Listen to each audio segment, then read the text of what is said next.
I am starting from the last section, section G. Section G, G4 का C part. Point out the angular momentum of an electron in. देखो, point out the angular momentum in. हमें C part में पूछा है fourth orbit according to Bohr's model. Bohr's model and the wave mechanical model difference is, for wave mechanical model angular momentum is calculated in terms of orbital angular momentum. Yeah, so orbital angular momentum होता है √LL plus 1 h cross, but Bohr's model के according angular momentum होता है nh by 2 pi. तो हमें nh by 2 pi बताना है, fourth orbit 4 into h by 2 pi. So 4 times of h by 2 pi, that will be 2 times of h by pi. 2h by pi is the final answer, Anushka. Yes, sir. हाँ बोलो, क्या बोल रहे थे? नहीं sir, समझ गया.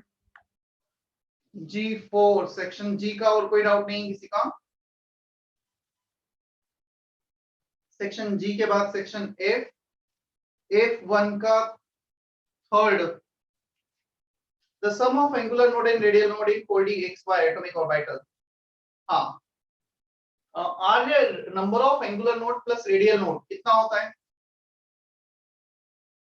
क्या n-1 होता है टोटल नोड्स? Yes sir. तो n-1 होगा 4 - 1 3 आंसर.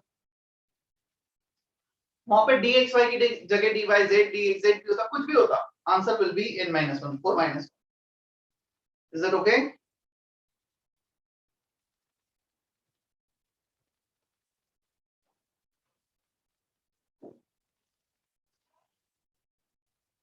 F2 का third part, an electron in a hydrogen atom finds itself in the fourth energy level. ठीक है, हाइड्रोजन एटम में फोर्थ एनर्जी लेवल पे, can you tell which orbital it is in?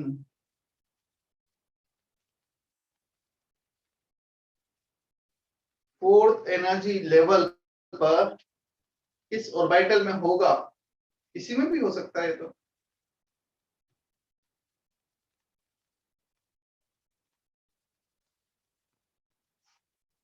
Answer can be anything SPDF.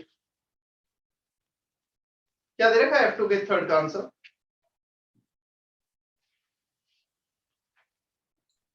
Sir उधर लिखा है कि we cannot predict because all the orbitals are degenerate.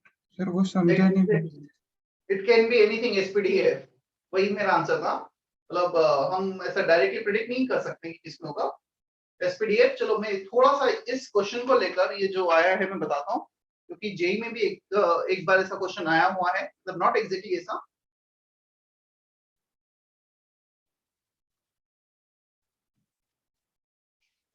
Sir एक minute, इससे रिलेटेड है क्या इस क्वेश्चन से? No sir. एक मिनट, मैं इस क्वेश्चन को पूरा कंप्लीट करता हूँ.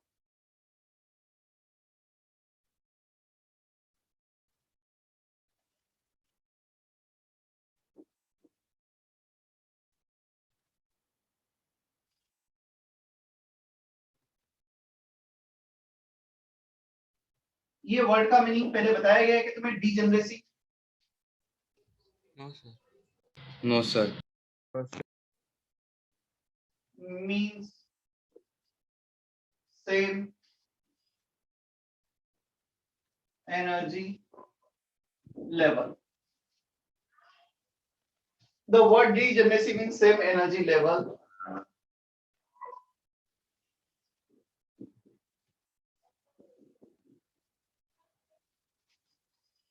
कितने ऑर्बिटल सेम एनर्जी लेवल के हैं उसे कहा जाता है degeneracy. The word degeneracy means same energy level orbital.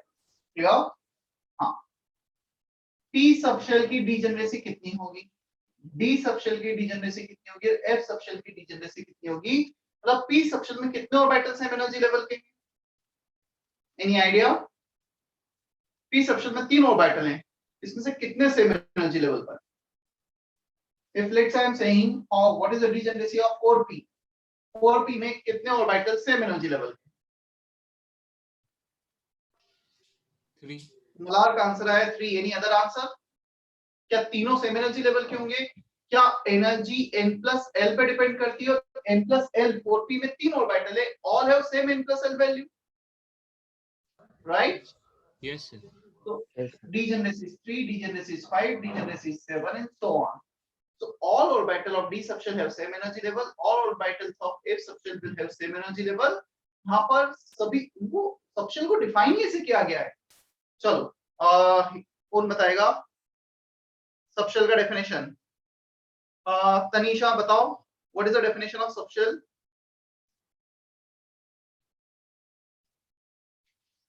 Subshell is a group of, Tanisha is there or not? Yes, sir. Subshell is a group of Orbital of same energy, size and shape. Subshell is a group of orbital of similar shape, size and energy. सभी का energy same है, मतलब they are degenerate. Yeah. So एक तो हमें ये लिख लेना है SPD PDF का.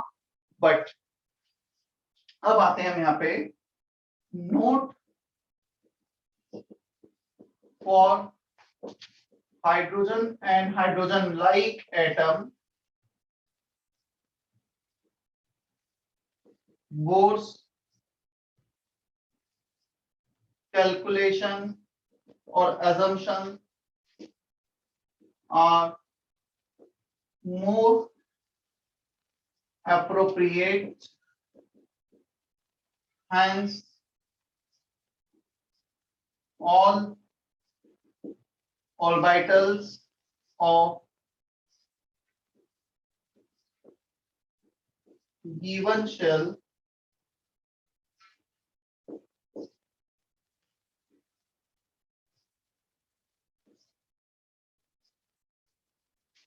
for hydrogen and hydrogen like atom, Bohr's calculation जो भी हमने देखे थे रेडियस, वेलोसिटी, एनर्जी के, they are more appropriate, hence all orbitals of a given shell have same energy level. Clear? अब मुझे बताओ what is the degeneracy of third level, third orbit for Bohr's model, मतलब जिसमें एक electron हो ऐसे atom और आयंस का. Clear? यदि हम बात करेंगे थर्ड शेल में, so the degeneracy will be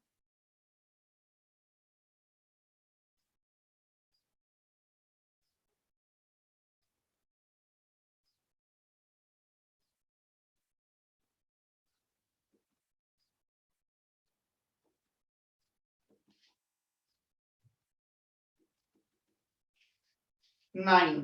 कोई बताएगा 9 कैसे आया है? Yes, sir. बताया Number था. of orbitals. Number of orbitals, और जितने भी ऑर्बिटल्स हैं they will all have same energy, right? Yes, sir.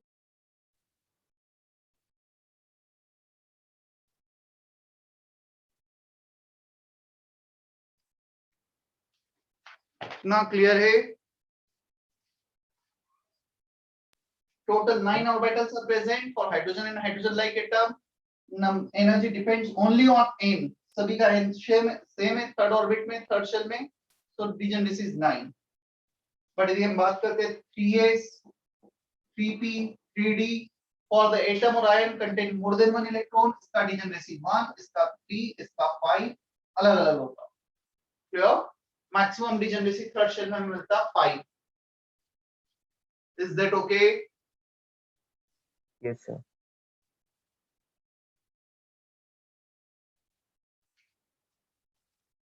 Sir Yes.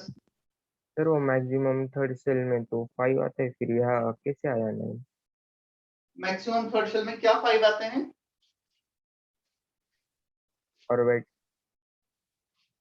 Orbital third shell में 3s, 3p, 3d, इसका 1 ऑर्बिटल, इसका 3, इसका 5, टोटल 9 ऑर्बिटल्स होते हैं थर्ड शेल में, 3s, 3p, 3d सब मिलाकर. Yes sir. और बोर्स मॉडल के according energy depends only on number of shell, number of orbit, तो सभी का 3 3 3 सेम है, hence all orbital will have same energy. So वो हाइड्रोजन लाइक एटम के लिए Bohr's theory is more appropriate, more applicable. एक से ज्यादा इलेक्ट्रॉन होंगे तो फिर हम n+l रूल वगैरह सब कुछ यूज करते हैं. Yes sir. ठीक है? Thank you. Yes sir.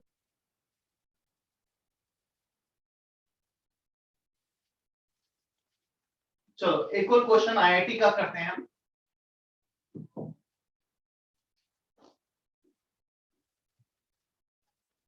मैं बुकलेट से ही बताता हूँ कहाँ क्वेश्चन है।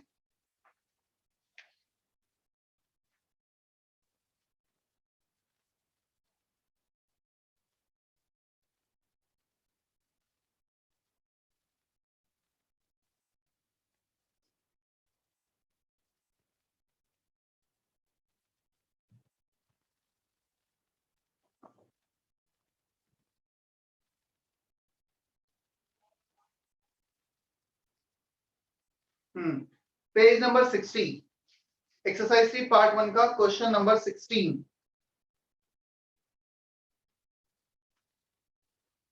Page number 60 part 1 question number 16।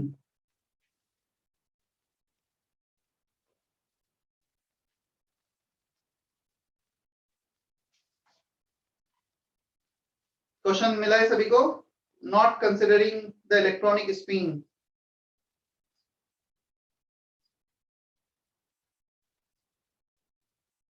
Did you get the question? Please say yes, no. Yes, sir. Yes, Yes, sir. sir. Yes, sir. ठीक है।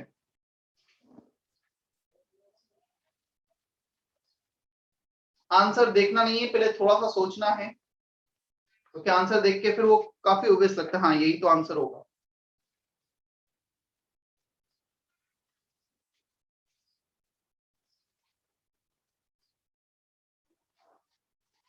और as per discussion in last lecture, शायद कुछ बच्चों का थोड़ा सा कंसर्न था जो अर्ली जे से जे में शिफ्ट, सॉरी जे से अर्ली जे में शिफ्ट हुए, तो अब J2 कर दिया गया है। मतलब जेबी के नाम पर J1 ये हो गया, अर्ली जे, J2 J3। तो कि लाइक कुछ टॉपिक्स छूट गए हैं और दोनों तरफ क्लासेस अटेंड करनी पड़ रही है। तो मेरा डिस्कशन हुआ है, बीएसबी सर से डिस्कशन हुआ था, उनका जो टॉपिक बचा है वो थोड़ा सा बड़ा टॉपिक है, शायद 15 लेक्चर्स का टॉपिक है। केमिस्ट्री में almost we have done everything. Maths में 15 लेक्चर का टॉपिक है। यदि तुम रेगुलर क्लासेस मैथ्स की इवनिंग में अटेंड करते हो तो 3 वीक लगेगी, मतलब 5-5 लेक्चर की भी फ्रीक्वेंसी रहती है। और यदि थोड़ा सा फास्ट ट्रैक पे भी उसको चलाते हैं तो ये भी कर सकते हैं, एक्स्ट्रा क्लास लगा सकते हैं, because we have one more teacher of mathematics now जो आज ही ज्वाइन किए हैं, बीएसबी सर के साथ के ही, मतलब उनके बैचमेट ही हैं, ऐसा है।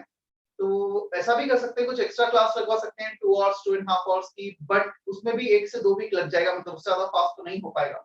तो मैथ्स का थोड़ा सा तुम्हें डेफिनेटली मतलब 1 क्लास एक्स्ट्रा लगाना पड़ सकता है, ठीक है। और फिजिक्स मनीष सर से जरूर मेरा भी डिस्कशन नहीं हुआ है कि उनका क्या स्टेटस है, तो ऐसा रहेगा तो अपन थोड़ा सा उसको फास्ट ट्रैक पे करके, केमिस्ट्री हो गया 2 सब्जेक्ट है, कुछ एक्स्ट्रा लेक्चर वगैरह लेकर ट्राई करेंगे कि इस वीक में जितना मैक्सिमम हो सके हो जाए, बट थोड़ा सा तुम्हें एक्स्ट्रा एफर्ट डालने पड़ेगा। मतलब no doubt you have challenge की हमें 2-2 चीजें करनी पड़ रही हैं, बट 1 वीक थोड़ा सा और एक्स्ट्रा एफर्ट डालो, फिर अच्छी बात, एक्स्ट्रा एफर्ट हमेशा ही डालते रहो, बट हाँ क्लासेस अटेंड करने को लेकर, ठीक है। शायद अंशु तुम डिस्कस कर रहे थे ना, Yes, sir. तो थोड़ा सा वर्कलोड रहेगा। You can do one thing कि होमवर्क के लिए तुम्हारा पूरा नहीं हो पा रहा है तो इतना कर सकते हो, बेसिक एक्सरसाइज 1 सबकी कंप्लीट कर सकते हो, और 2-3 के लिए तुम थोड़ा सा जब हो जाएगा कंप्लीट फिर सॉल्व कर लेना, और रिस्पेक्टिव टीचर से मतलब एक रिक्वेस्ट कर देना कि सर एक्स्ट्रा क्लासेस का डिस्कशन आप रख लीजिए एक दिन कभी, आफ्टर 2-3 वीक्स जब भी तुम्हें कंफर्टेबल लगता है। Okay, वो sir. टीचर सर जे2 बैच में सर हमें एसआरबी सर पढ़ाना है सर। एक्चुअली कुछ टॉपिक शायद एसआरपी सर पढ़ाएंगे, तो उससे टॉपिक चेंज हुआ, क्या हुआ है बोलो? नहीं सर, वो आपने बोला ना मनीष सर के साथ डिस्कस करोगे तो। हाँ तो डिस्कशन तो तुम मनीष सर के साथ कर ही सकते हो ना, मतलब डाउट्स तुम्हारे कोई भी ले लो, उससे क्या फर्क पड़ता है, मतलब बुकलेट डिस्कशन मनीष सर ले ले, एसआरपी सर ले ले, उससे क्या फर्क पड़ेगा। तो तुम्हें मनीष सर से, क्योंकि मनीष सर से तुम डिस्कस कर सकते हो फिजिक्स से रिलेटेड, तुम्हें कभी भी कोई क्वेरी हो you can discuss with Manish sir. Manish sir is heading physics, right? We have 3-4 teachers of physics, तो मनीष सर हेड कर रहे हैं किस बैच में क्या लेना है, किसको क्या पढ़ाना है, तो मेनली तुम सारा वो डिस्कस कर सकते हो उनसे। केमिस्ट्री में तुम्हें कुछ प्रॉब्लम है तो मुझसे डिस्कस कर सकते हो। मैथ्स में अभी तक तो एक ही टीचर थे, अब 2 टीचर हैं, तो तुम बीएसबी सर से डिस्कस कर सकते हो, सर एक्स्ट्रा क्लास लगवा दीजिए, जो भी है वो करवा देंगे, राइट? Sir, अभी मैथ्स का तो कवर अप हो चुका है। अभी अंशु तो बोल रहा था मैथ्स नहीं कवर अप कैसे हुआ, एक टॉपिक सर वो सर, एक चैप्टर बाकी है सर। सर वो क्या क्या सर, क्वाड्रेटिक इक्वेशन की जगह सर ने पहले लॉगरिथम और एक्सपोनेंशियल ले लिया। तो क्वाड्रेटिक इक्वेशन अभी हमारा लॉगरिथम तो इस मॉर्निंग बैच में हो गया है, पर अभी क्वाड्रेटिक इवनिंग बैच में जब वहां चालू करेंगे तब करना पड़ेगा सर। हाँ वही डिस्कशन हुआ था सर से। अभी जब तक उस बैच में लॉग खत्म नहीं होते तब तक हमें नहीं करना होगा, क्योंकि वो हो गया है सर हमारा। ठीक है तो एक टॉपिक है तुम्हारा, मतलब उसके लिए तुम्हें थोड़ा सा करना पड़ेगा। और फिजिक्स में भी तुम मनीष सर को लेक्चर होगा ना, आज होगा या तो आज ही बता दो, कल होगा तो कल बता दो, मतलब बताओ, तुम यदि कम्युनिकेट करोगे तो उसका सोल्यूशन मिलेगा।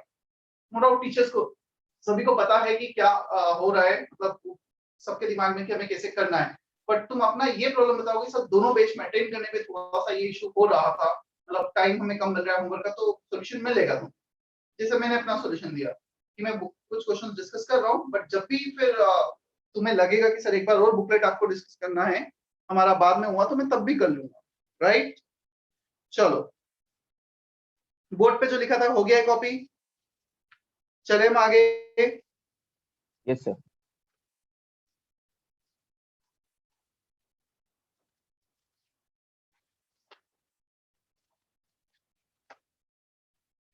आंसर क्या है वो जो क्वेश्चन दिया गया था?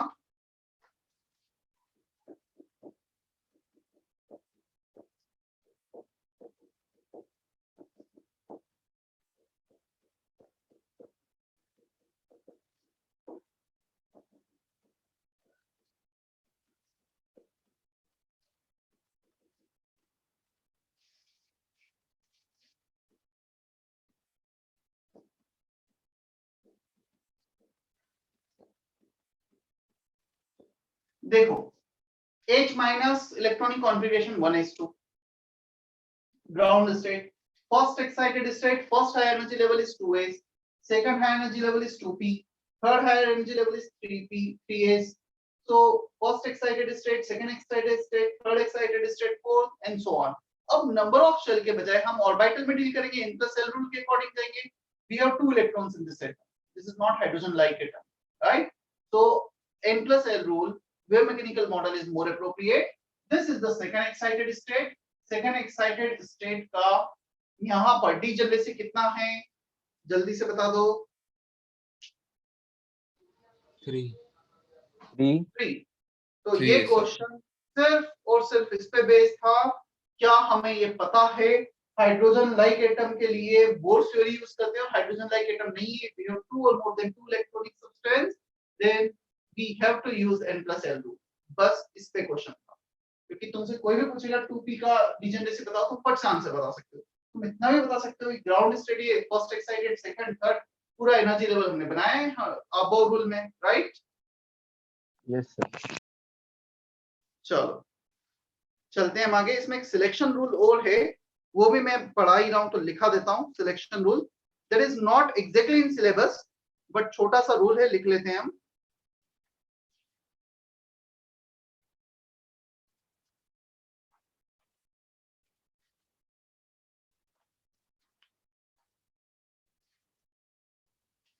क्योंकि ये क्वेश्चन में थोड़ा सा सिलेक्शन रूल का यूज है, हालांकि बिना सिलेक्शन रूल के भी हम इसे कर सकते थे कंप्लीटली।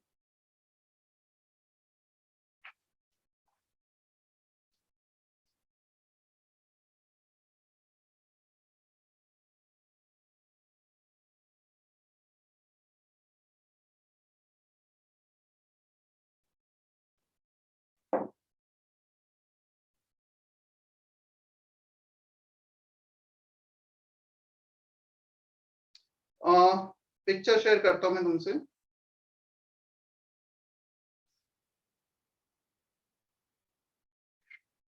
सर हाँ सर ये जो एटम है सर, वो जो हाइड्रोजन लाइक में, तो सर उसमें सेकंड एक्साइटेड स्टेट है सर, वो 1s डैश 2 एस डैश 2 के डैश से है ना सर। नहीं क्वेश्चन समझ में आया, फिर से बोलो। सर इसमें जो सेकंड एक्साइटेड स्टेट है सर, वो 1s 2p sorry 2s dash two P dash सही था ना? सेकंड एक्साइटेड स्टेट सर वो 1s dash 2s dash two P dash सही था ना? मिनिमम एनर्जी, ये अबाउ प्रिंसिपल अटेंड किया था तुमने? Yes 1s 2s 2p 3s 3p, ये ग्राउंड स्टेट, उससे हायर एनर्जी लेवल, उससे हायर एनर्जी लेवल इंक्रीज हो रहा है। सर वो 1 लिखा है उसको डैश बोल रहे हैं। यस सर, गलती से हो गया। अभी क्लियर है? Yes sir. चलो मैं स्क्रीन पे एक मिनट शेयर कर रहा हूँ selection rule.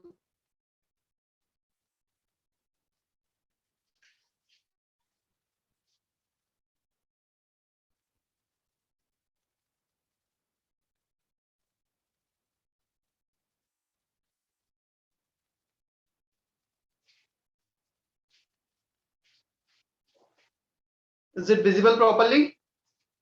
Yes sir. Selection rules for electronic transition. If a photon of light of, एक मिनट ना मैं पहले एक्सप्लेन कर रहा हूँ।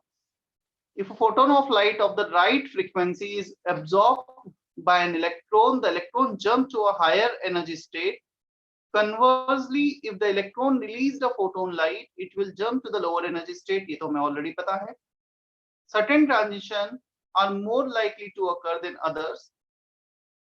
The ones that have a high probability of occurring are called the allowed transition, while the one that one has less likely to take place is called forbidden transition. जो possible होंगे, जिसकी probability ज़्यादा होगी, उन्हें allowed transition कहेंगे, and the transition which do not allow, which has less probability is called forbidden transition. In quantum mechanics, a set of rules exists known as selection rules that tells us allowed transition. ये थोड़ा सा again syllabus के बाहर का है, हमें इसमें ये पता चलेगा सिलेक्शन रूल के according, if we have atom which contain 2 or more than 2 electrons. So in such kind of atoms, which type of transition are possible, which type of transitions are not possible. Clear? So कौन से allowed transition होंगे? When delta L equal to plus minus 1. इसका मतलब ये है, यदि तुम s orbital में हो तो s ऑर्बिटल से you can go to p orbital, you cannot go to s to s. 1s से 2s transition forbidden होगा, मतलब लेस लाइकली होगी, प्रोबेबिलिटी कम होगी उसकी. क्लियर? तुम A से P में जा सकते हो, तुम P से D और P से S में जा सकते हो, but you can not go from P to P. मतलब difference in orbit second quantum number, azimuthal quantum number should be +1 और -1. तुम्हारा L1 है तो 0 में चले जाओ या 2 में चले जाओ, L2 है तो तुम 1 में चले जाओ या 3 में चले जाओ. मतलब D से you can not go to D से तुम P या F में जा सकते हो. Second, delta m, third quantum number difference should be 0 and plus minus 1. ये possible हो सकता है. This rule tell us that the electron cannot jump between two orbitals that differs by more than one orbital quantum number. Clear? क्या इतना clear है? यदि तुम देखोगे तो यहाँ पर जो सिलेक्शन रूल है वो बेसिकली इतना पार्ट है. स्टार्टिंग फ्रॉम हियर ये सिलेक्शन रूल है, बस इतना सा. मतलब हमें ये ध्यान रखना है जहां पे डेल्टा एल प्लस माइनस 1 होगा, delta M 0 N plus minus 1 होगा, only those transitions are allowed. कर लो कॉपी जितना मैंने हाईलाइट किया है. एक मिनट यहां से करो कॉपी. सर्टेन ट्रांजिशंस, तो तुम्हें थोड़ा सा बेस रेडी हो जाएगा कि क्या कर रहे हैं हम.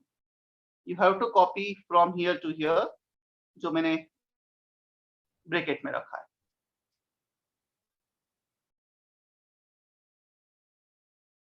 और इसमें लिखना selection rule for electron transition bracket for multi electronic atom और आयंस, इतना जरूर मेंशन कर लेना.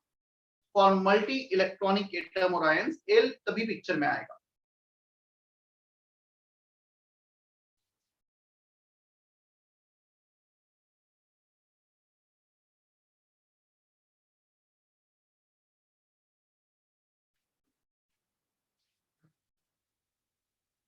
सर आप रिपीट कर सकते हो क्या आपने जो बोला?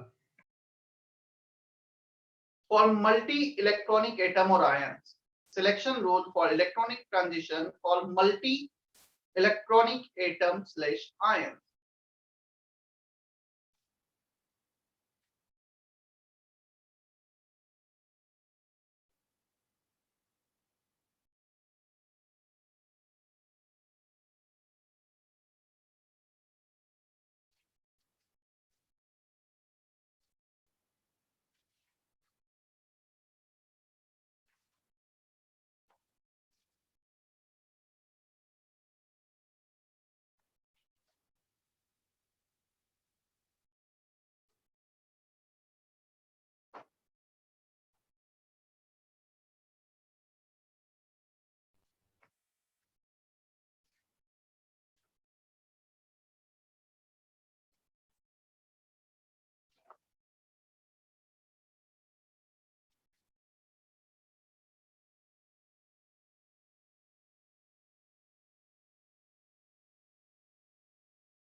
हो गया है copy? No sir. No sir.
हो गया?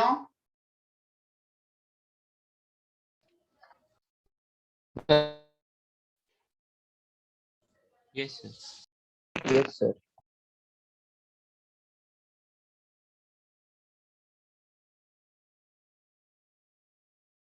ओके, सो सिलेक्शन रूल देखा, जस्ट एक क्वेश्चन आया था तो उस पर बेस्ड जो भी थ्योरी था वो हमने कवर किया।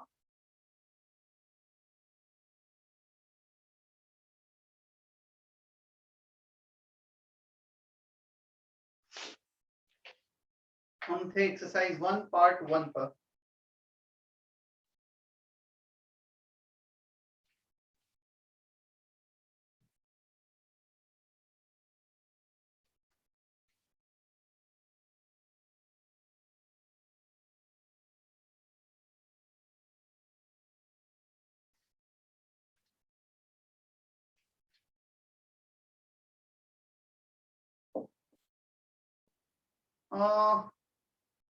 सेक्शन किस सेक्शन पे थे अभी हम? Section F. I think section F और किसी का कोई डाउट नहीं है ना? Section F is done. Section F के बाद आते हैं हम सेक्शन ई पर, E2 and E3।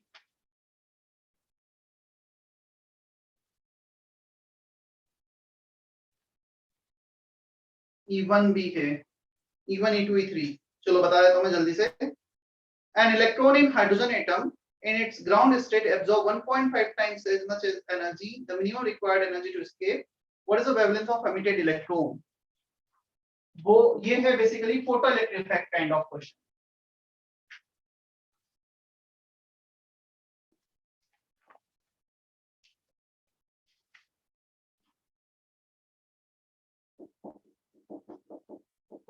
Supplied energy, work function, kinetic energy. Wavelength in angstrom 150 by kinetic energy। Solve कर लेना। E1 हो जाएगा। B1 किसका डाउट था? अथर्व। Yes sir. हो जाएगा। Supplied energy, ionization energy, kinetic energy।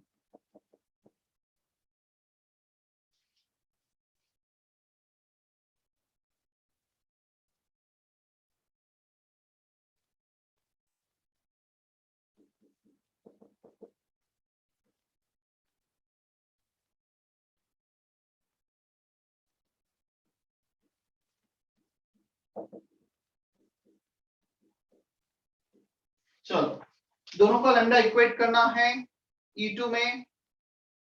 So H cancel, mass of electron into velocity of electron, mass of proton into velocity of proton, ये दोनों इक्वल होना चाहिए। This is the condition. You can put mass of electron as mass of proton upon 1837. तो answer आ जाएगा velocity of electron should be this। तब ये दोनों wavelength equal होंगे। E3 थोड़ा अच्छा क्वेश्चन है। One electron is at rest and accelerated through potential difference 100 volt, then deaccelerated 19, then 32, 3, 2, -1। हमें कैलकुलेट करना है lambda 3 minus lambda 2 upon lambda 1। We have this formula, lambda is equal to, if any electron is accelerated by v volt, then its de Broglie wavelength will be under root of 150 by potential difference। Yeah, lambda in angstrom under root 150 by v, ये formula लिखा है। Kinetic energy in electron volt, potential difference in volt, both are same. सबसे पहले उसे 100 volt से accelerate किया गया तो lambda 1। चलो तो lambda 3 मैं लिखता हूं सबसे पहले lambda 1 under root 150 by 100, ये इसका वेवलेंथ हो जाएगा। lambda 3 100 वोल्ट से एक्सेलरेट करने के बाद उसे 19 वोल्ट से डी एक्सेलरेट किया गया तो 100 minus 19 81 हो गया। तो lambda 2 आ गया 81 के करस्पॉन्डिंग। lambda 3 है फर्दर उसे 32 वोल्ट से डी एक्सेलरेट किया है। सो 100 minus 19 minus 32 तो 49 आ रहा है। इसको सॉल्व कर लेना। 1/7, 1/9, 1/10 परफेक्ट अंडर रूट है। हो जाएगा E3 अभी। Yes sir. चलो सेक्शन ई का कोई और डाउट नहीं है ना किसी का? सेक्शन डी, सेक्शन डी का sir D5। D2 and D5। D2, what electron transition in the He plus spectrum would have the same wavelength as the first Lyman transition of hydrogen atom? Answer 4 to 2। देखो He plus में Z square एक extra आ जाएगा, 2 square extra आ जाएगा, उसमें 1 to 2 का transition, इसमें 4 to 2 का transition. 2 square बाहर है, 2 स्क्वायर को अंदर लेके जाओ तो 1/2 स्क्वायर 1/1 स्क्वायर हो जाएगा, -1/4 स्क्वायर into 2 स्क्वायर तो वो 1/2 स्क्वायर हो जाएगा। So 4 to 2 transition for He plus and 2 to 1 transition for hydrogen are same, तुम एनर्जी डायग्राम से भी देख सकते हो ना। 4 to 2 का एनर्जी डिफरेंस जो है Ag प्लस का, वो 2 to 1 का एनर्जी डिफरेंस होगा हाइड्रोजन। ठीक है अंशु, हो जाएगा D2। Yes sir. D5 अच्छा क्वेश्चन है, पहले भी क्लास में बताया था, फिर से बता देता हूँ।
देखो, हाइड्रोजन, हीलियम, लिथियम, ये 3 केसेस दे रखे हैं। हमसे पूछा गया है टोटल डिफरेंट स्पेक्ट्रल लाइंस कितने मिलेंगे तीनों को मिलाकर। क्लियर? तो यदि मैं अलग अलग काउंट करूंगा, इसमें 1 लाइन प्लस इसमें टोटल 6 लाइन n2 n1 वाले फॉर्मूले से कैलकुलेट किया, इसमें टोटल 15 लाइंस। सो इतने लाइंस हमें मिल रहे हैं, 6 + 1 + 15 22। मे भी पॉसिबल इसमें से कुछ कॉमन हो, कि हाइड्रोजन, हीलियम, लिथियम में कुछ कॉमन आ सकता है। क्लियर? यहाँ पे ZA1, ZA2, ZA3, तो ये तो तुम थोड़ा सा प्रैक्टिस करोगे तो तुम्हें इतना आइडिया लग जाएगा। 13.6 Z² ये जैसे हमारा एनर्जी टोटल। तो तुम Z1 ले रहे हो और यहाँ पे N1 ले रहे हो, फर्स्ट केस। Z2 लोगे, N2 लोगे तो सेम आ जाएगा, मतलब इसका फर्स्ट ऑर्बिट का एनर्जी और इसका सेकंड ऑर्बिट का एनर्जी सेम। क्लियर? अब तुमने हाइड्रोजन के लिए Z2 लिया, N2 लिया, Z3 लिया, N3 लिया, Z4 लिया, N4 लिया, मतलब हमारा ये वाला एनर्जी फोर्थ ऑर्बिट का Ag प्लस के लिए, यहाँ पे 4 स्क्वायर, सॉरी नीचे 4 स्क्वायर, यहाँ पे 2 स्क्वायर, तो इफेक्टिवली 1/2 स्क्वायर आ जाएगा। तो इसका 2 to 1 और इसका 4 to 2, ये दोनों एनर्जी सेम होंगी। क्या इतना समझ में आता है हमें? इसको मैं फॉर्मूले से भी जा सकता हूँ, बट तुम थोड़ा सा इंटरप्रेट करोगे तो इतना समझ में आएगा तुम्हें। 2 to 1 तुमने इसमें Z² का मल्टीप्लाई कर दिया है, जब 2 का मल्टीप्लाई करोगे एनर्जी डिफरेंस के लिए, डेल्टा E के लिए 13.6 Z² 1/n1² minus 1/n2². So 2 to 1 transition for hydrogen when Z is 1, when Z is 2, so this transition should be 4 to 2, ताकि वो 2² अंदर जाके 1 to 2 उन्हें कन्वर्ट कर। So ये दो कॉमन आ गए, दो कॉमन आए, हमें डिफरेंट चाहिए, एक को काउंट करना है दोनों में से, दोनों को काउंट नहीं करना है तो एक माइनस कर दो 22 में से। क्लियर? क्या इन दोनों में भी कोई कॉमन है वो देख लेते हैं। यहाँ पे 3² का मल्टीप्लाई कर रहे हैं तो 6 to 3 वाला कॉमन आएगा, 2 to 1, 4 to 2, 6 to 3। क्यों 6 to 3 वाला कॉमन आएगा? 13.6 into Z², 1/3² minus 1/6²। 3² को अंदर मल्टीप्लाई करो 1², यहाँ पे मल्टीप्लाई करोगे 2², तो वही हाइड्रोजन वाला आ गया 2 to 1। सो ये 3 लाइंस कॉमन है, तो दो लाइन को माइनस कर दो, 3 में से एक को ही काउंट करना है। क्लियर? तुम इसके अलावा चेक कर सकते हो, कोई भी लाइन कॉमन नहीं मिलेगा। टोटल आंसर 20 आ जाएगा।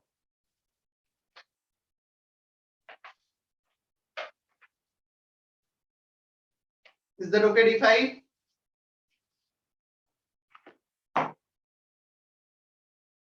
Yes, sir.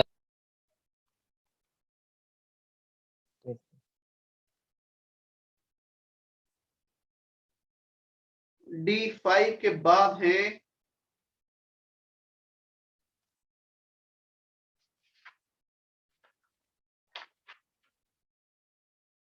अब मैं सेक्शन बी और सी, मतलब ये मुझे लगता है कि दोनों क्लास में डिस्कस हो गया है, यहाँ भी और वहां भी। तो हिमांशु तुम मुझे सेक्शन बी और सेक्शन सी के जो डाउट्स है ना, तुम मुझे पर्सनली अभी व्हाट्सएप कर दो, मुझे जब भी टाइम मिलेगा मैं सॉल्यूशन भेज दूंगा, ठीक है। और B7 तो क्यों डाउट है यार, मतलब होना तो नहीं चाहिए, B7 स्ट्रेट फॉरवर्ड है, फोटो इलेक्ट्रिक इफेक्ट का। तुम्हें न्यू दे रखा है, न्यू नॉट दे रखा है, और काइनेटिक एनर्जी पूछा है। नहीं, 2 बार h nu equal to h nu naught plus K max, 2 बार फॉर्मूला लगाना है। के में रिलेशन दे रखा है, तुम इसका मुझे पिक्चर भेज देना, मैं सॉल्यूशन भेज दूंगा, ठीक है Himanshu.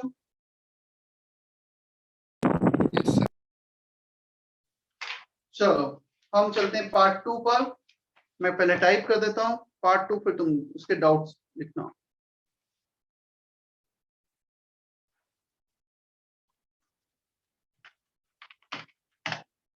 Part 2 doubts.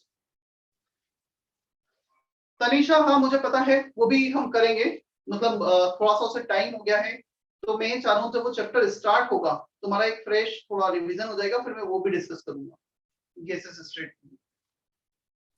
Yes, sir.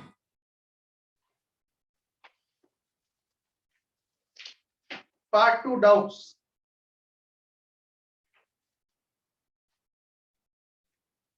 F3 heading most probably आज कवर होगा, अब तक कवर ही नहीं हुआ है F3, ये हेडिंग बचा हुआ है डिस्ट्रीब्यूशन ग्राफ कर्व। F2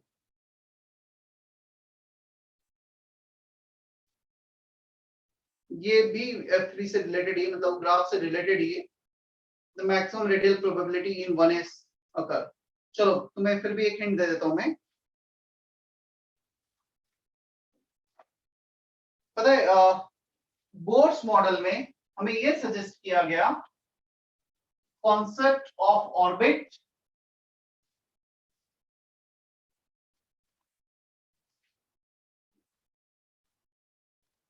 ये बोर्स मॉडल है। Electron is moving in a circular orbit, और इसका distance just for example r naught बता दिया उन्होंने।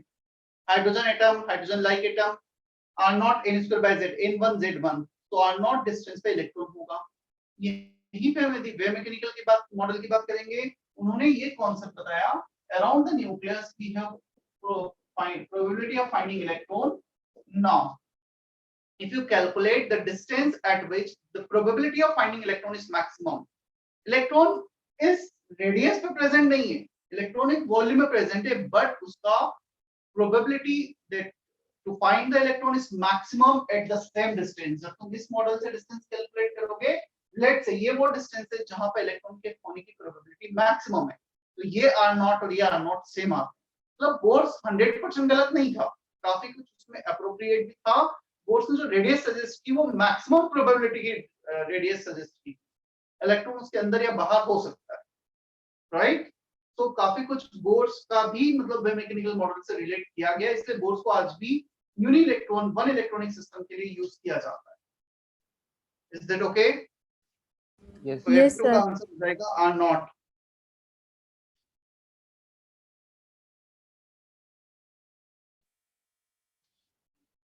चलो सेक्शन F और सेक्शन जी से और किसी का कोई डाउट नहीं है? सेक्शन जी के सारे क्वेश्चंस बन गए?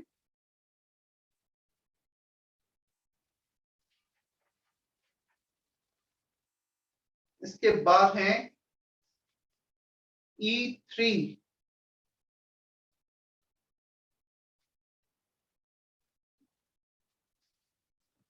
In the hydrogen atom, X is the radius of the first Bohr orbit, the de Broglie wavelength of electron. तुम्हें R नॉट का वैल्यू X दे रखा है, फर्स्ट बोर ऑर्बिट का रेडियस हाइड्रोजन एटम के लिए 2 pi r equal to n lambda. Third orbit R naught n square by z 3 lambda, ये 3 cancel, R naught को X रख दो, 3 into 2 6 pi x is the answer. Wavelength equal to 6 pi x. Clear Athar? Yes, sir. E4 ये भी class में किया है पूरा सॉल्व।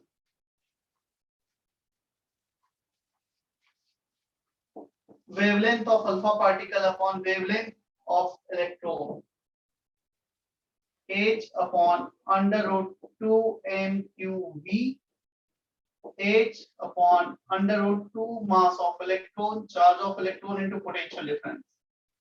यदि इलेक्ट्रॉन और अल्फा पार्टिकल को v पोटेंशियल डिफरेंस से एक्सेलरेट किया गया तो उनका हमने डी ब्रोगली वेवलेंथ का रेशियो लिया है h upon under root 2 mqv। क्या ये फॉर्मूला लिखा है हमने डी ब्रोगली वेवलेंथ में? Yes yes sir. ऊपर mass of alpha charge of alpha 2 cancel h cancel potential difference cancel बचा क्या mass of electron mass of alpha charge of alpha under root में मास ऑफ इलेक्ट्रॉन 1/1837। अब तुम ये question पूछ सकते हो सर इसे रिलेटिव क्यों लिया गया एब्सोल्यूट क्यों नहीं लिया गया? क्योंकि ऊपर नीचे रिलेटिव है कैंसिल हो जाएगा तुम एब्सोल्यूट नंबर में भी निकालो तो जहां पे रेशियो होता है कंपैरिजन होता है we can take relative. Clear? Exact calculation करना होता तो मुझे रिलेटिव नहीं ले सकता एब्सोल्यूट वैल्यू लेना पड़ता। Charge of electron E mass of alpha 4 times of mass of proton so relative mass of alpha 4 into mass of proton 1 unit इसका 1/1837 इसका 4 charge of alpha 2e under root e cancel हो गया क्या बचा under root में 1/4 into 1837 upon wavelength of electron. चलो wavelength of electron को multiply कर दो वेवलेंथ ऑफ इलेक्ट्रॉन को जब मल्टीप्लाई करोगे तो ये होता है 150 बाय पोटेंशियल डिफरेंस। अब ये मैथमेटिक्स है इतना तुम सॉल्व कर लेना। इसका फॉर्मूला हमें पता था 150 बाय v इसीलिए हमने ये सब कुछ किया था कि उसी फॉर्म में ऑप्शंस दे रखे हैं हम आंसर कैलकुलेट कर सकते। क्लियर है? Yes sir thank you sir. Yes sir.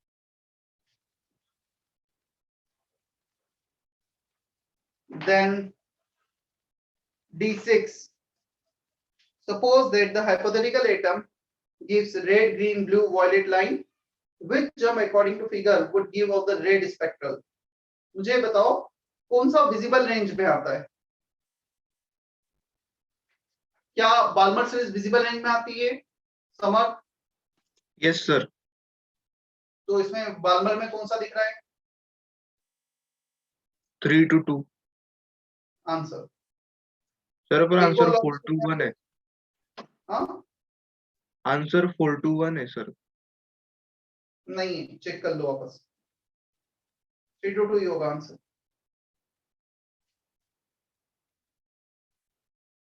3 to 2 ही होगा आंसर चेक कर लो।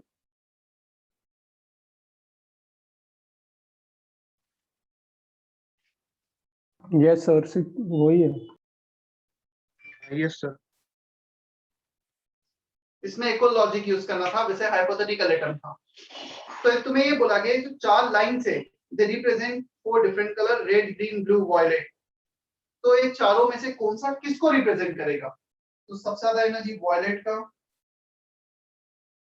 ब्लू का ये ऑर्डर है एनर्जी का वायलेट ब्लू ग्रीन रेड। सबसे कम एनर्जी उसमें दिख रहा है 4 to 1 तो रेड हो गया सॉरी सबसे कम energy 3 to 2 4 to 1 3 to 1 2 to 1 maximum energy difference 4 to 1 तो सबसे ज्यादा एनर्जी 4 to 1 का then 3 to 1 then 2 to 1 then 3 to 2 so जो भी यदि वो 4 लाइंस इन 4 कलर को रिप्रेजेंट कर रही हैं तो हाइपोथेटिकल केस में हमें एनर्जी का ऑर्डर देखना है राइट?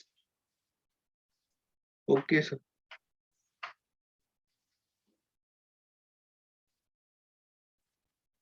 Part 2 complete. किसी का कोई डाउट पेंडिंग तो नहीं है अभी?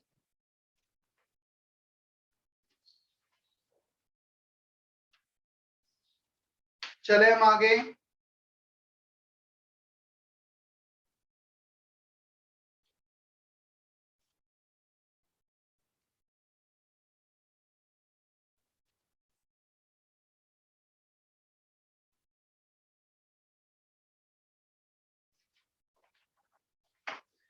हाँ है टाइम तो हमारे पास 8:33 हुआ।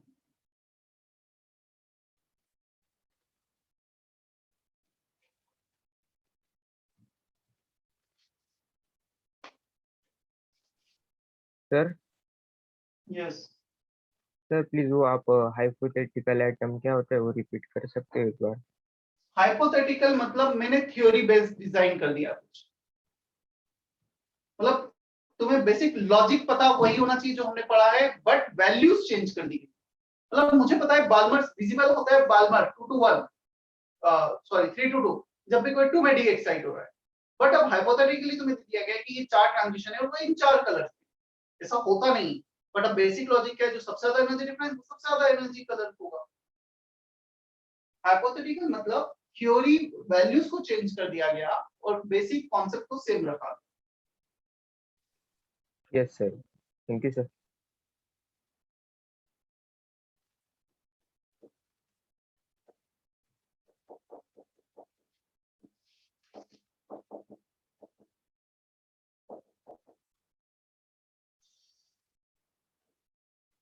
प्रोबेबिलिटी डिस्ट्रीब्यूशन कर्व इस चैप्टर का सबसे ट्रिकी हेडिंग, अगेन टफ नहीं है, 2-3 बेसिक लॉजिक तुम्हें समझ में आएंगे, ये हेडिंग इजी है। और मुझे ऐसा लगता है पिछले 10 साल में एडवांस में कम से कम 5 क्वेश्चन इसमें आए, मतलब हर अल्टरनेट ईयर एक क्वेश्चन आता ही आता है इन जनरल। तो यार एक 30-40 मिनट्स का हेडिंग है जिसमें से एक क्वेश्चन फिक्स से आना ही, मेंस एडवांस मिलाकर दोनों मिलाकर एक क्वेश्चन तो आ ही जाएगा।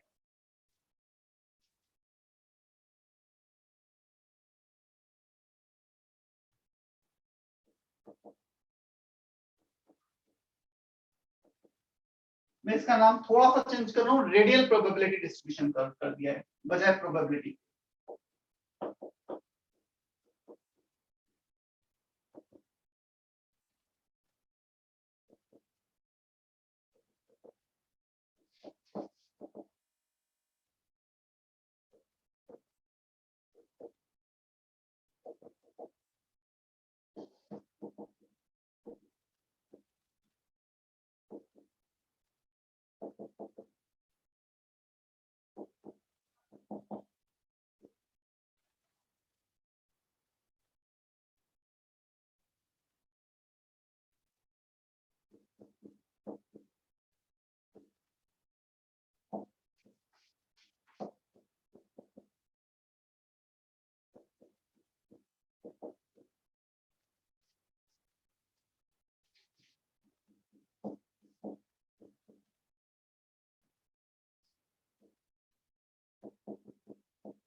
सर वो आर स्क्वायर है क्या? यस,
तुम्हारा रिजल्ट आया है नहीं आया ग्रुप पर अभी?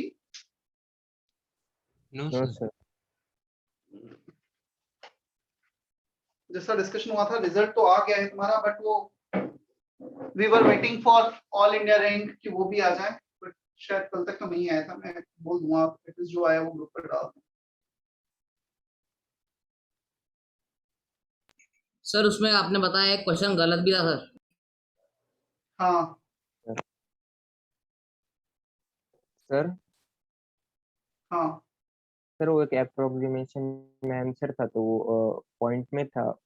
वो एक्चुअली मैंने 6 पॉइंट समथिंग लिखा था, 6.69 था, लेकिन उन्होंने आंसर 6 सॉरी मैंने 6.7 लिखा था, लेकिन उन्होंने 6.6999 ऐसा लिखा था, और वो 0% करेक्ट था। देखो बेसिकली तुम्हें कौन एक दो क्वेश्चन में मार्क्स ऊपर नीचे जाए वो मैटर नहीं करता। मैटर ये करता है कि हमें जो भी यदि कुछ गलतियां की तो हमें पता लग जाना चाहिए। आईआईटी में जब आएगा क्वेश्चन तो काफी आइडियल होगा, नो डाउट, और यदि आइडियल नहीं होगा तो उसे बोनस दे दिया जाता है। तो डोंट वरी अबाउट दैट। मतलब एक दो क्वेश्चन में भी टेस्ट में ऊपर नीचे होता है, कोई फर्क नहीं पड़ता। एक्चुअली इतने सारे क्वेश्चंस होते हैं तो काफी बार ह्यूमन एरर होते हैं टाइपिंग के, या फिर किसी टीचर ने बनाया तो उन्होंने कैलकुलेशन थोड़ा सा कम ज्यादा कर दिया। तो इतने क्वेश्चंस में वैसे तो रेजोनेंस के टेस्ट वगैरह में बहुत कम एरर होते हैं, 2 या 3 बार वो क्रॉस चेक होते हैं, बट स्टिल ह्यूमन एरर होने की पॉसिबिलिटी जो आईआईटी में भी हो जाता है। तो एक दो क्वेश्चन का इतना मत टेंशन लो, तुम्हें बस पता लगना चाहिए सही क्या है गलत क्या है। मार्क्स यस उतने मैटर नहीं करते। Yes sir, thank you sir.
Copy कर लिया है? Yes sir. चलो देखो, ये points R square and R square 4 pi square, ये पॉइंट्स तुम्हें समझ में आएंगे तो जो हम ग्राफ ड्रॉ करने वाले हैं वो थोड़ा सा क्लियरिटी आएगी उसमें। It can have both sign positive and negative, but if we square R, that is R square, anything square can not be negative. So it can not be negative, minimum 0 हो सकता है या positive रहेगा। It is a continuous function, ये भी continuous function होगा। Continuous function तुम्हें समझ में आता है ना क्या होता है? No sir. ये एक कंटीन्यूअस फंक्शन है, क्लियर?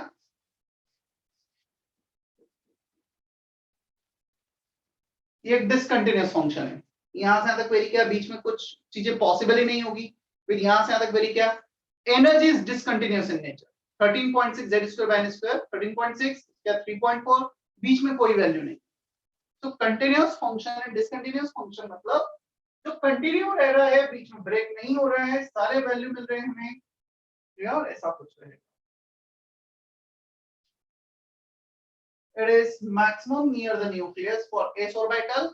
देखो जो s orbital होता है उसमें न्यूक्लियस ऑर्बिटल के अंदर होता है, but if we talk about pdf, PDF में न्यूक्लियस ऑर्बिटल के अंदर नहीं होता है, ऑर्बिटल्स न्यूक्लियस के अराउंड होते हैं बट न्यूक्लियस को कवर नहीं करते। So in case of PDF orbitals, the probability near the nucleus is 0. In case of s orbital, the probability near the nucleus is maximum. Clear? Nucleus के अंदर कभी electron present नहीं होगा। हम बात कर रहे हैं यहाँ पे वेव फंक्शन की और R square. Clear? So it is maximum near the nucleus for s orbital, 0 for PDF.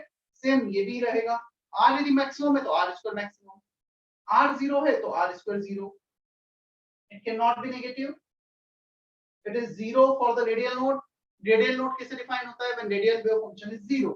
क्या ऐसे radial node डिफाइन होता है? जब r 0 तो r स्क्वायर भी 0। रेडियल नोड होगा जब r 0 है या r स्क्वायर 0 है। Is that okay? क्या सेकंड पॉइंट क्लियर है सभी को? Yes, number sir. Of radial node n - l - 1। Third point एक बार से पढ़ लो, मैं इसको फर्दर एक्सप्लेन कर देता हूँ थोड़ा।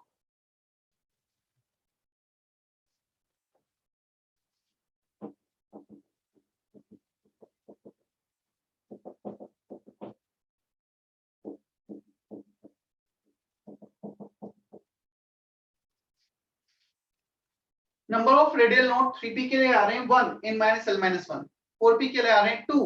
पता है 2 का मतलब ये होगा 4p जब अपना ग्राफ ये बना रहा होगा आर स्क्वायर का प्रोबेबिलिटी ग्राफ, दो पॉइंट ऐसे आएंगे जहां पे प्रोबेबिलिटी 0 होगी। 2 radial node means probability become 0 2 times. 3 radial node radial probability will be 0 3 times, right? When you draw such kind of graph तो शायद कुछ ऐसा ग्राफ आएगा इसका। दो बार ये 0 होंगे, इसमें डेफिनेटली दो पॉइंट को हम एक्सक्लूड करेंगे, नोड एट इंफिनिटी मतलब and node at origin. Origin means nucleus, nucleus में कभी इलेक्ट्रॉन नहीं होता है तो हम वैसे भी काउंट नहीं करते हैं। Infinity out of the atom भी इलेक्ट्रॉन नहीं हुआ तो वो दोनों को एक्सक्लूड करेंगे। In between infinity and origin we have two radial node 4p। एक बार वो फंक्शन 0 होता तो हम उसको एक रेडियल नोड बोलते हैं। मतलब n - l - 1 is the number of times for which r square और r 0, एक 0 तो दूसरा 0 होना ही है। एक क्वांटिटी 0 उसका स्क्वायर 0, किसी का स्क्वायर 0 तो मतलब वो 0 ही रहा होगा। क्या हमें लास्ट पॉइंट समझ में आता है अभी? Yes, sir.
देख बोर्ड पे समझना पहले। अब हम क्या कर रहे हैं? We are going at a distance r and we are taking a small bit of dr distance. हम न्यूक्लियस से r डिस्टेंस पे जा रहे हैं, रेडियल डिस्टेंस r लिया और dr डिस्टेंस का dr बिट का स्मॉल चेंज इन रेडियस का हमने जैसे dr लिखा है एक स्फेरिकल शेल ले लिया है। This is 3 dimensional volume. जब भी हम ऑर्बिटल की बात करते हैं तो वॉल्यूम होता है। क्या तुम इतना समझ पा रहे हो ये वॉल्यूम कौन सा होगा? एट अ डिस्टेंस r तुम एक इमेजिन करो एक क्रिकेट बॉल है, तो तुम उसके सेंटर से गए डिस्टेंस r पे जो उसके पेरिफेरी है और उसकी कुछ विड्थ होगी, बहुत कम विड्थ होगी जो बॉल का मटेरियल है, वो वॉल्यूम में इलेक्ट्रॉन के होने की प्रोबेबिलिटी कैलकुलेट करना है। सो r स्क्वायर क्या होगा? Probability density, probability upon volume, probability of electron upon volume of finding electron, ये कुछ रहा होगा, ठीक है, आर स्क्वायर। अब हमें चाहिए एक्चुअल प्रोबेबिलिटी और टोटल प्रोबेबिलिटी, मतलब ये वाला पार्ट। सो वॉल्यूम का मल्टीप्लाई कर देते हैं, तो ये आ जाएगा टोटल प्रोबेबिलिटी। क्या हम इसका वॉल्यूम कैलकुलेट कर सकते हैं? ये जो वॉल्यूम है इसका कोई बता सकता है कितना वॉल्यूम होगा?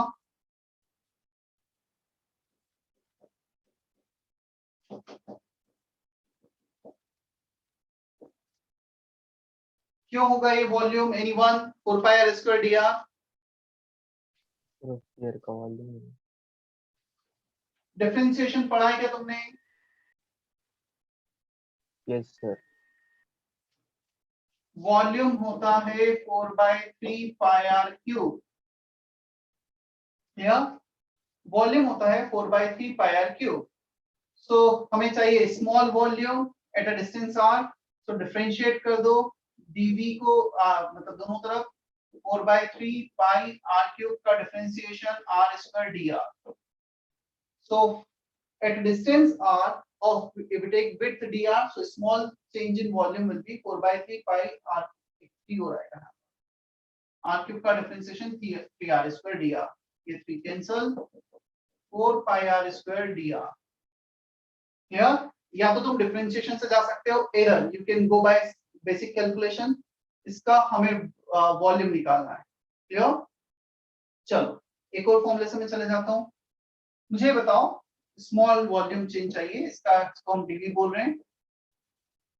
What is the surface area of this spherical shell? Surface area कितना होगा?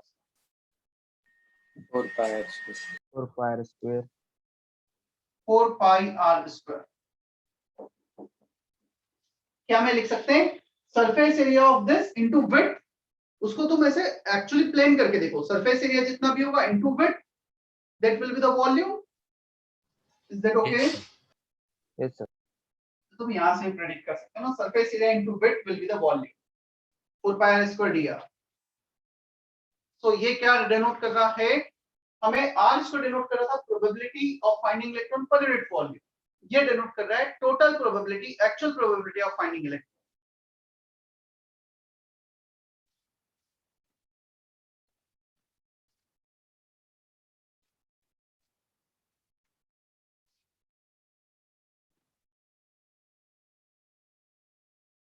dr एक स्मॉल बिट है, कांस्टेंट है, तो हम r इसको 4 पाई r इसको लिखें, dr लिखे ना लिखे मतलब graph relation will be same.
It is 0 at origin for all SPDF orbital। चलो PDF के लिए तो समझ में आता है।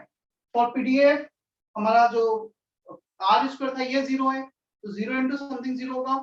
अब S के लिए origin पे 0 क्यों होगा? For S orbital r square is maximum, but small r radius is 0, origin पे radius 0 होगा।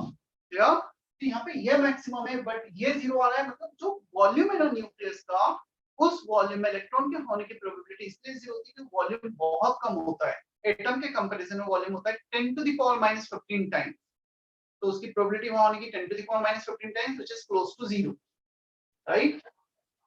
Maximum 0, maximum into 0 is 0 at origin, so electron कभी भी न्यूक्लियस के अंदर नहीं होगा। Probability density is maximum for s orbital, but actual probability of finding electron is 0 at the nucleus। क्या हमें इतना समझ में आता है? Yes sir Abhishek, Archit, Harshita, is that okay? Kaushal, Yes, sir. sir. Yes, sir. Can not be negative, हमें बताइए किसी का मतलब आर इसका नेगेटिव नहीं है, ये भी नेगेटिव नहीं है, तो ये तो नेगेटिव होगा नहीं, तो probability can't be negative. It is 0 at radial node. जब रेडियल नोड आएगा तो ये वाला फंक्शन 0 था, तो जहां भी ये 0 तो पूरा फंक्शन 0 आना ही। क्या ये सारे पॉइंट क्लियर हैं? Yes, sir.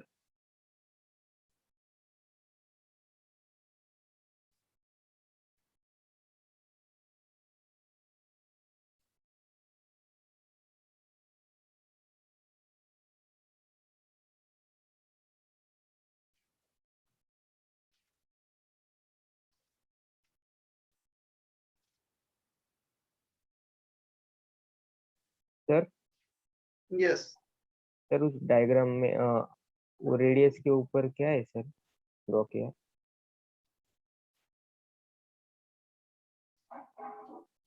कौन से रेडियस के आर? ये आर लिखा है, आर प्लस डी आर लिखा है। ये डिस्टेंस आर, ये बाहर वाले शेल तक का distance R plus D R. Yes sir, thank you.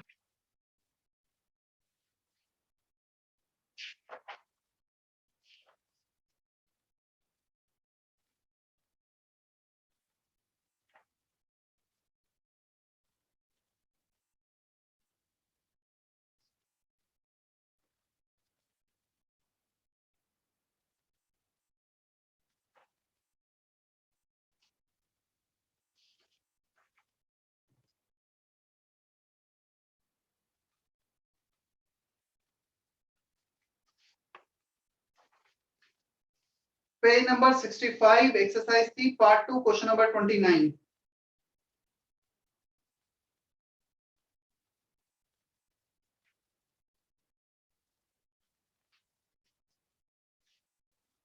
Question number 29, exercise 3 part 2। Sir excuse me.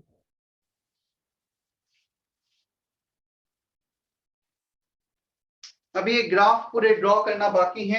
Today we don't have that much time, मतलब दैट विल टेक रफली 20-25 मिनट्स। तो नेक्स्ट लेक्चर में ये ग्राफ ड्रॉ कर देंगे और try करना exercise 2 का होमवर्क कर लेना, ठीक है? मैं नेक्स्ट टाइम एक्सरसाइज 2 जितना दिया था वो डिस्कस करूंगा।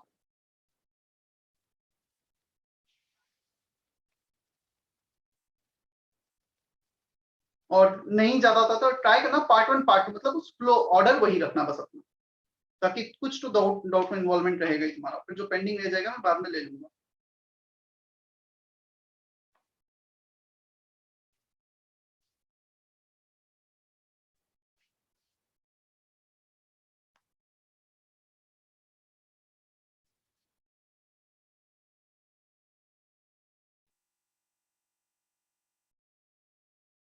कौशल, क्या मैसेज है? सर मतलब जितना हुआ है उतना पूरा एक्सरसाइज 3 तक भी कर ले। अच्छा, उतना कर लिया है पूरा कंप्लीट। तो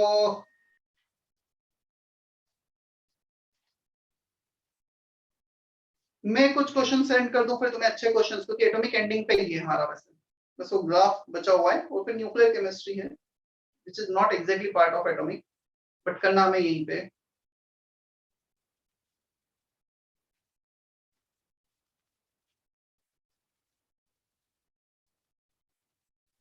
सर हम्म, सर प्लीज आप रिपीट करोगे, आप ने कौन सा एक्सरसाइज का क्वेश्चन करने बोला था?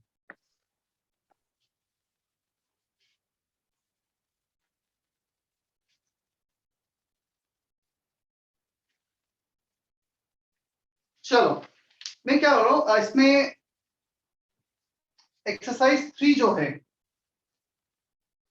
सॉरी एक्सरसाइज 3 नहीं, इसमें जो टेस्ट पेपर है एडवांस पैटर्न का, practice test for JEE advance pattern,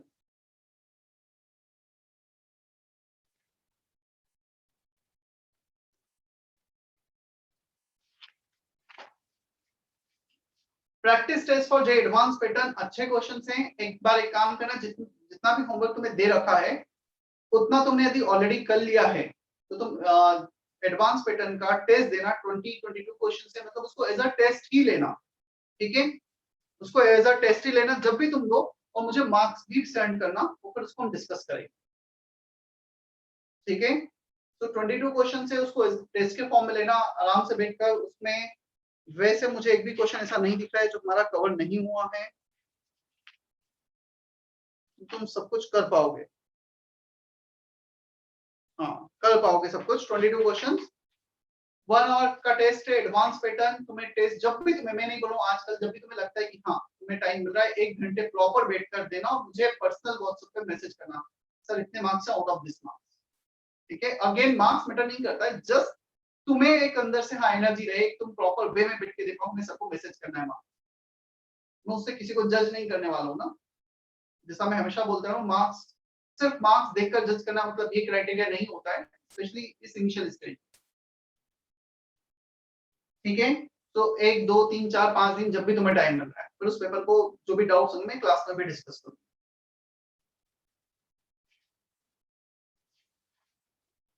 और you can attempt all the exercise, order यही रखना, एक्सरसाइज 2 देन एक्सरसाइज 3 में न्यूक्लियर केमिस्ट्री के क्वेश्चन नहीं बनेंगे, जो लास्ट के 2 क्वेश्चन है वो आ रहे। एक्सरसाइज 3 में भी एडवांस में जहां तुम्हें वो न्यूक्लियस रिएक्शन दिखे ना, न्यूक्लियर रिएक्शन, उतना पार्ट छोड़ सकते हो। अभी हमें एक लेक्चर हाफ, नेक्स्ट लेक्चर में शायद न्यूक्लियर केमिस्ट्री काफी कुछ कराऊंगा, 2 लेक्चर हमें लगेंगे इसमें चैप्टर कंप्लीट करने में। सर हाँ सर आपने वो कौन सा क्वेश्चन देखने बोला था अभी थोड़ी देर